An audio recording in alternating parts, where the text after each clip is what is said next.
The moon, 384,000 kilometers away. Let's start simple.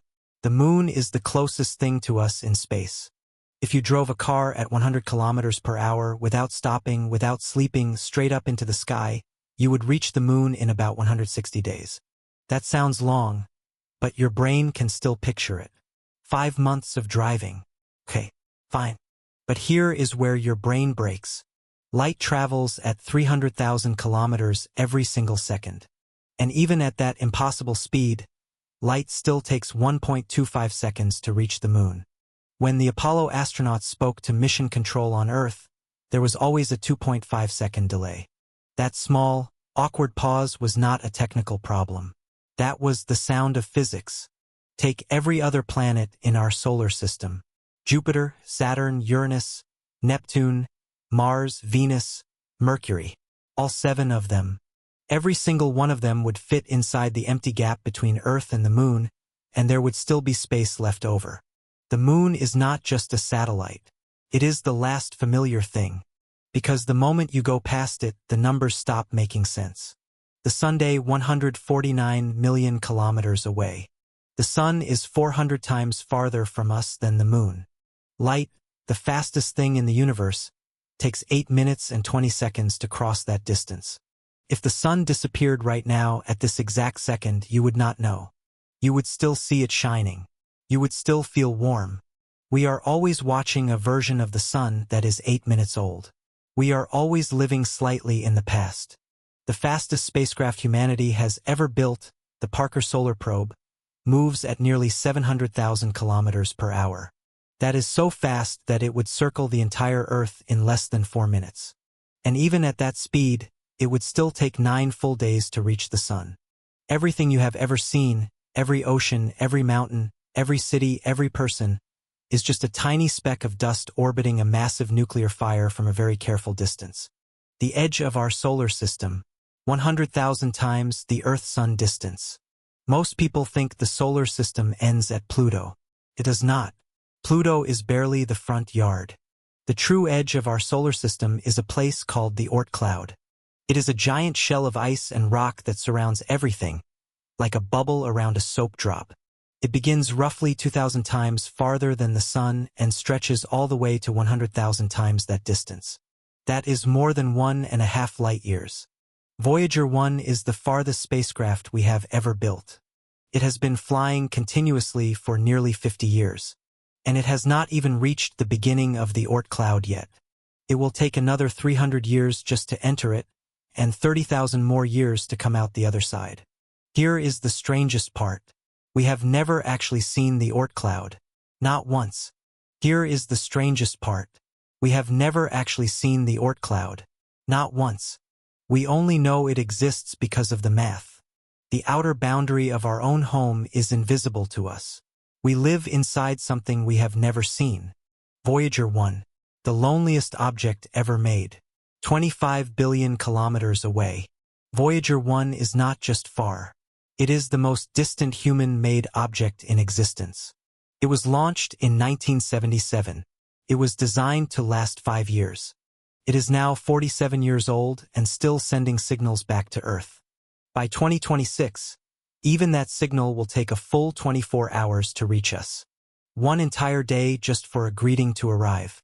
NASA uses 70-meter antenna dishes to pick up a signal with the energy of basically nothing. On board Voyager 1 is a golden record.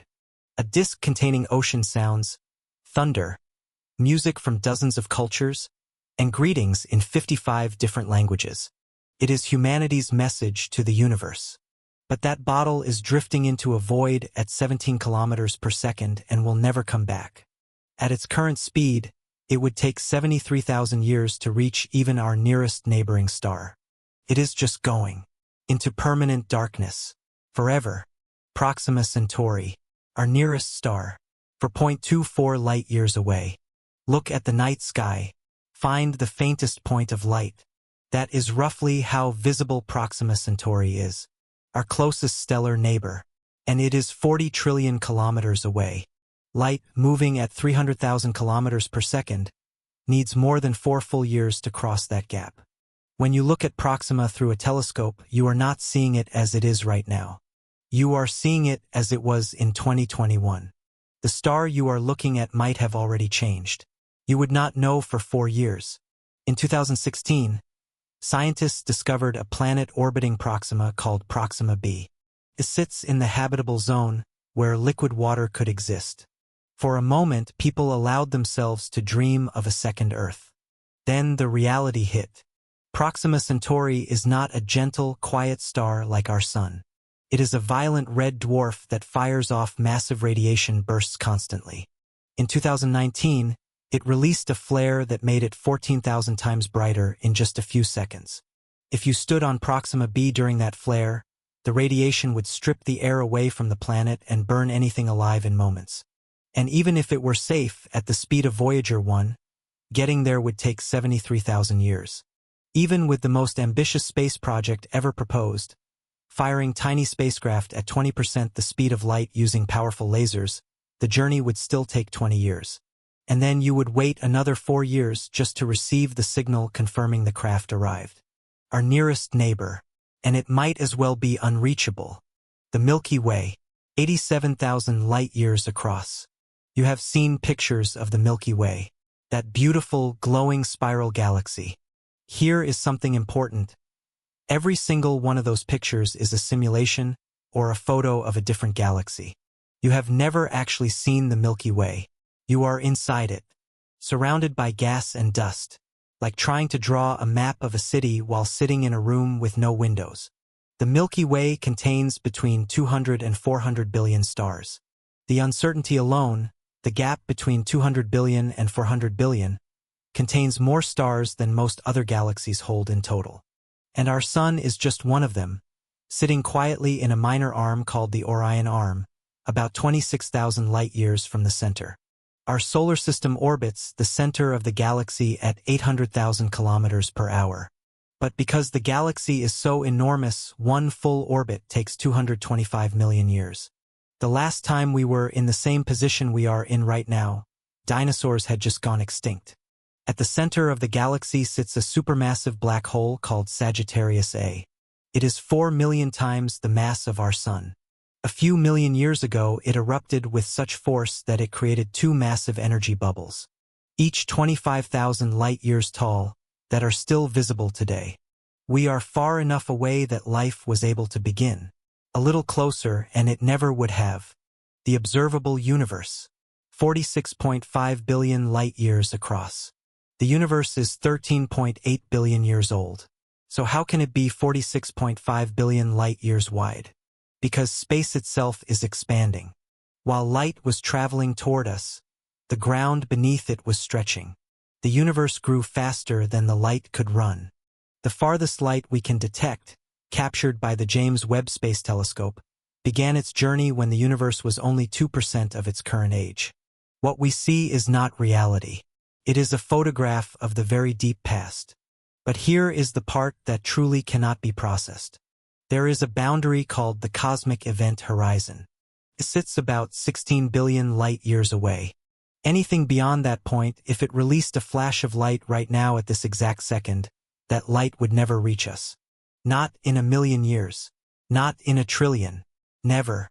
The space between us and those galaxies is expanding faster than light can travel.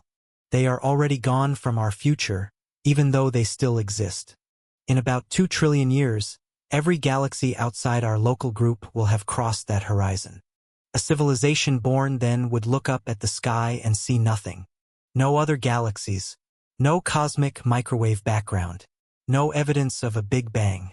They would believe they were completely alone in a static, empty universe. They would never know that billions of galaxies had existed and simply moved beyond reach. We are living right now in the only window of time when the universe is still visible. Every star you see tonight is slowly leaving. The universe is not just big. It is closing. And the most horrifying distance in space is not the one between galaxies. It is the distance between what exists and what we will ever be able to reach. That gap grows every second. And nothing can stop it. The universe is not just vast. It was never ours to cross. We were given just enough light to see how much we would always be missing.